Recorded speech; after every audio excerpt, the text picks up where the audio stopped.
The G is a G and it needs to stay a G. Interview with Mercedes R&D chief Ola Kaellenius.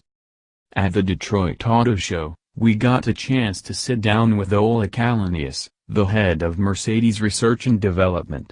The 48-year-old Swede, who was previously head of AMG and Mercedes Alabama manufacturing facility, discussed a wide range of Benz-related topics.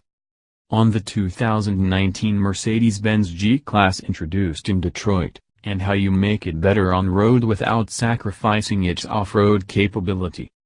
This was the task to the engineering team. Why is the G legendary? Because the G is the go-everywhere car. So we must make sure that in terms of off-road performance it ireally is the pinnacle of SUVs, and when we do the Schöckl run, the Austrian off-road answer to the Nürburgring, the new car is better up the Schöckl run than the old one.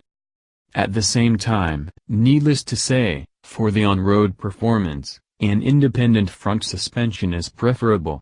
So they were given that Gordian knot, and I think that soared, and cut through that knot. Once you get to drive the new car on the road, you'll see you have a hugely improved drive on the road combined with the new steering, as well, that makes a world of difference. So I think we have done both. Taken an off-road icon to the next level and have a car that's on-road performance is also very capable. On the G-Class styling and packaging. Another crucial point with the G is don't mess with the styling. The G is a G and it needs to stay a G. But if you put the two cars next to each other, you'll see the new car is 100 mm wider and also longer. When I now step into the car, and I'm 6'4½", I now have a very comfortable seating position and at the same time, someone can sit behind me. That was another one of those areas where we felt that, while we're at it, let's make sure the interior packaging is also taken to the next level. You also have a dedicated G-only interior, so everything was developed in one go. On the Mercedes AMG 53 models also introduced in Detroit and the reaction of existing AMG customers to new, entry-level models. The feedback has been overwhelmingly positive. I can remember myself, when I was at AMG, and we launched the A45. It was a bit of a revolution. I received similar questions from journalists about what is the S63 or E63 customer going to say about the A45, and of course we spoke to numerous customers and showed them the concept before we went to market, and without exception, the reaction was cool.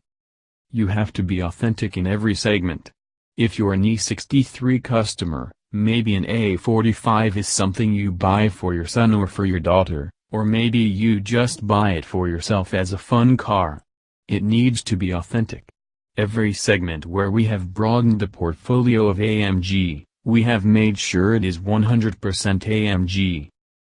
The same can be said, for the introduction of the entry-level production models, so the 43s and now the 53s, the customers that go for the 63, the very top-range performance car. They have the best that you can get.